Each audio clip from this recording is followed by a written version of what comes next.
Hello guys, so in this video we're going to be going over training while inhibited or when affected by age. So as we age, we might have some struggles with training, and when we're injured, might have some struggles with training. So in this video I want to educate you guys on different methods of training and what you guys can do as you age or as you get injured, which you can expect as many people get injured on average. Lifters get injured within their first year of training, newbie lifters. So, yep, without further ado, let's get to the video. All right, guys, so as you guys probably saw in the introduction, most newbie lifters within the first year of training, I'd say, get injured. And I'm pretty sure you could Google the facts. And I'm pretty sure I remember listening to that to one of Jeff Nipper's videos. Um, Most newbie lifters within the first year get some sort of injury, minor injury.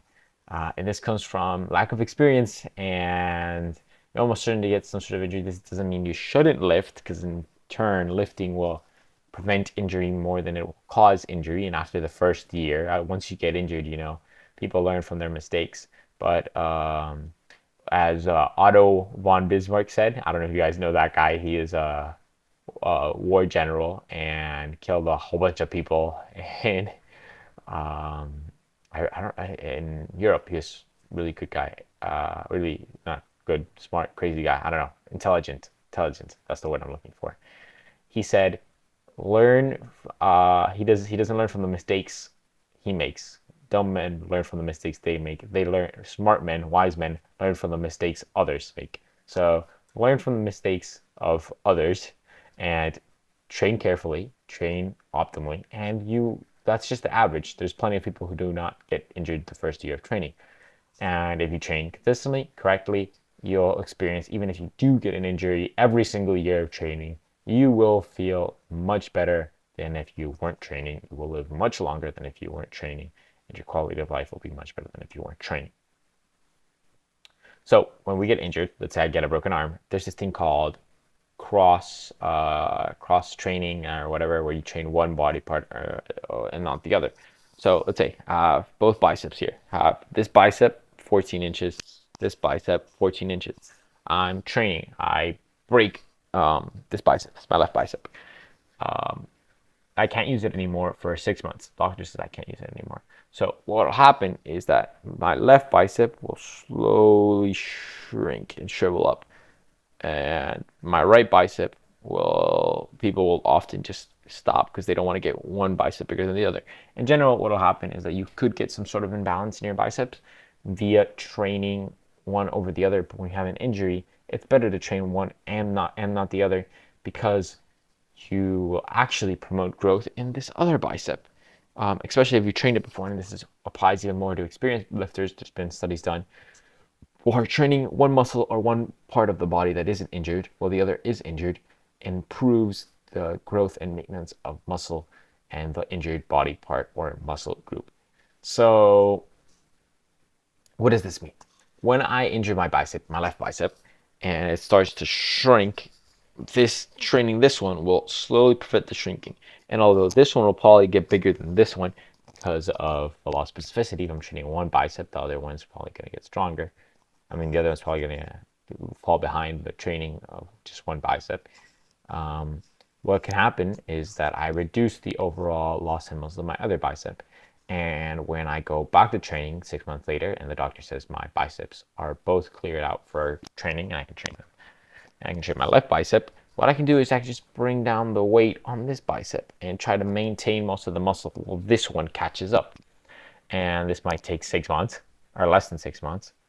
But it'll probably take less than 6 months because I've kept most of the muscle on this one, and your body tries to adapt. So if you have one side that's stronger than the other, your body tries to more aggressively adapt to make up for the weakness in the kinetic chain. Kinetic chain is the movement of, so this is connected. These are all connected. Your arms are connected. They all work together to do motions. So that's why they say kinetic chain. They're connected. Everything's interconnected. So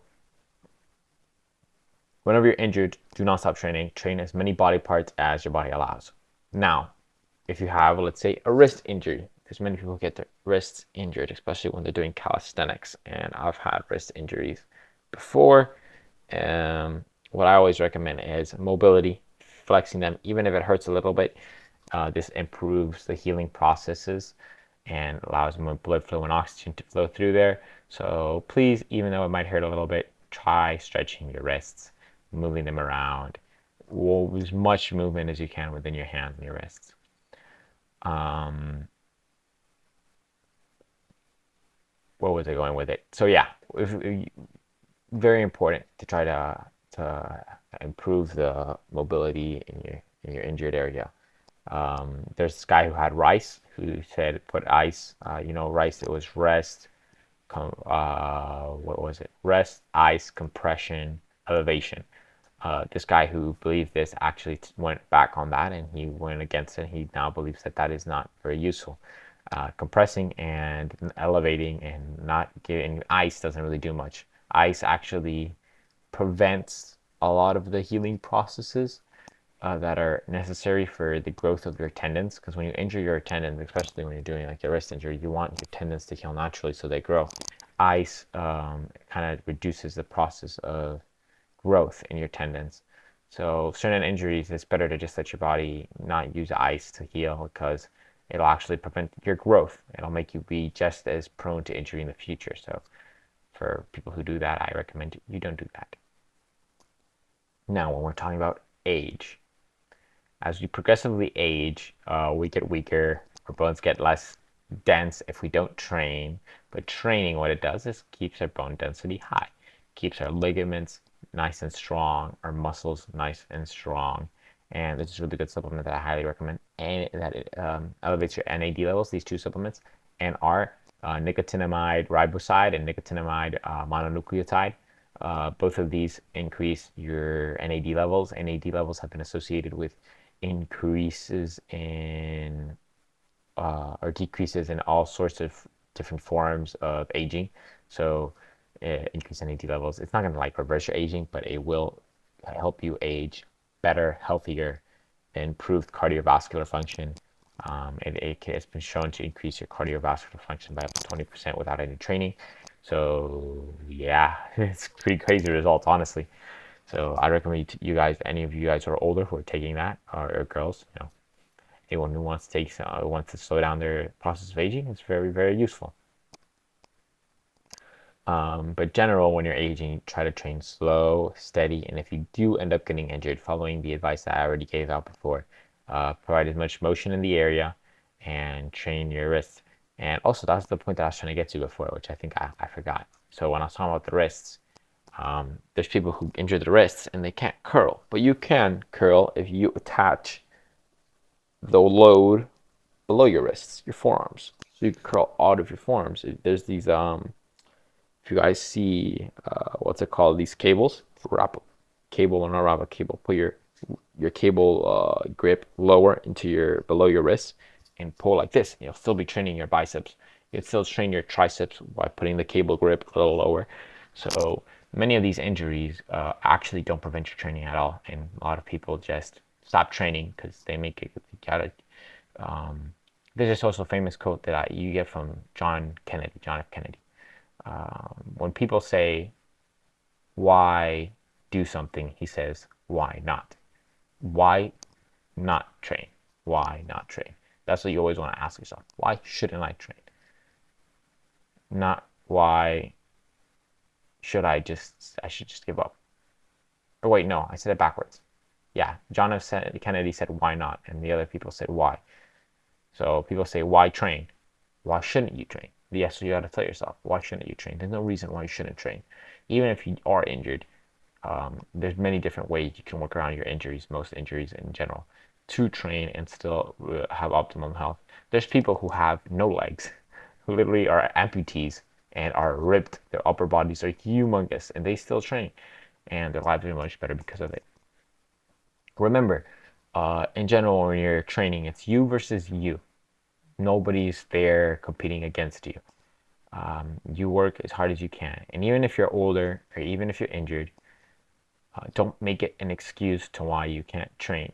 Try to find the opposite. And I've been injured before many times on my wrists, on my arms, on my back. I've had cuts, bruises, I've been sick And I trained for like 3 years straight without missing a single day, even when I was sick. It doesn't matter. I'm not saying you train every single day. You want to have rest days, of course. Now I know better. But don't look for excuses not to follow your workout plan. Look for excuses to follow your workout plan. Thank you so much for watching, guys. All you older folks out there who are watching these videos. I need more of you guys because there's probably not that many watching my videos. Most of the people watch my videos I feel are like younger. So yeah, but thanks so much for watching, and I'll see you next time. Bye bye, guys.